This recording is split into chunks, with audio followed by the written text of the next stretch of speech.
विश्वास पर चमत्कार। एक बार की बात है, एक गुरुकुल में बहुत सारे शिष्य गुरु जी के आश्रम में रह करके और अपनी अपनी विद्या को ग्रहण कर रहे थे। तो वहाँ एक शिष्य था जिसकी बहन की शादी होने वाली थी।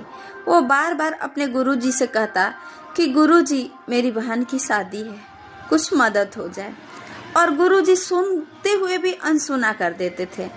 फिर भी वो सोचता था कि गुरुजी कुछ ना कुछ तो मदद जरूर करेंगे। ऐसा सोच करके वो नित प्रति ऐसा ही किया करता था। मुझे कुछ दिनों की छुट्टी चाहिए गुरुजी। उस पर गुरुजी बोले कि ठीक है, तुम जाओ अपने बहन की शादी में, लेकिन कोई एक शिष्य को लेते जाओ जो तुम्हारे शादी में मदद करेगा। यह सुन करके फिर से याद दिलाता है कि कुछ मदद हो जाए।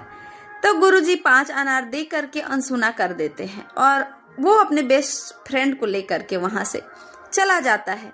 रास्ते में चलते जाता है और गुरुजी के दिए हुए 5 अनार को देखकर कहता है, गुरुजी ने कुछ मदद तो किया नहीं, 5 अनार ही दे दिया है कि रास्ते में तुम्हारे काम आएंगे। और उसका जो बेस्ट फ्रेंड रहता है वो कहता है कि गुरुजी ने दिया है तो जरूर कुछ महत्व होगा, ऐसा समझा देता है दोस्त को। रास्ते में वहां ढोलक पीटते हुए राजा के दरबारी अनार की खोज कर रहे थे, क्योंकि वो इलाका मरुस्थल का था। तभी अनार इनके पास था, ये लोग देने के लिए राजी हो जाते हैं। अब राजा के दरबार में ये दोनों जाते हैं और वो अनार दे देते हैं, क्योंकि उनकी बेटी बीमार रहती है और अनार के रस के साथ ही उसको वो दवा लेनी होती है। और वो दवा 2 दिन, 3 दिन, 4 दिन, 5 दिन एक एक अनार करके दिया जाता है। उससे वो लड़की ठीक हो जाती है। फिर राजा बड़ी प्रसन्न होता है।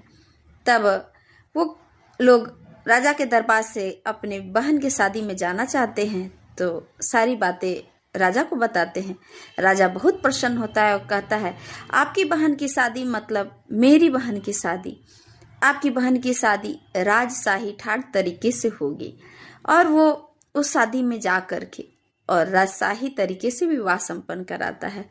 तभी उसका दोस्त जो है बोलता है कि देखो, गुरुजी ने दिए थे तो वो जानते थे, वो त्रिकालदर्शी थे।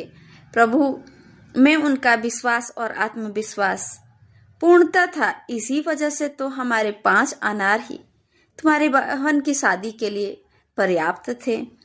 तो कभी भी गुरुजनों का दिया हुआ चीज को नकारे नहीं। कोई ना कोई, किसी न किसी मतलब से वो लोग प्रदान करते हैं और वो लोग जानते हैं कि आपको क्या चीज दिया जाए जिससे आपके लिए अच्छा हो, वो पहले से जान रहे होते हैं। तो यह कहानी आपको कैसी लगी कमेंट बॉक्स में जरूर से बताएं। जय श्री कृष्णा, राधे राधे।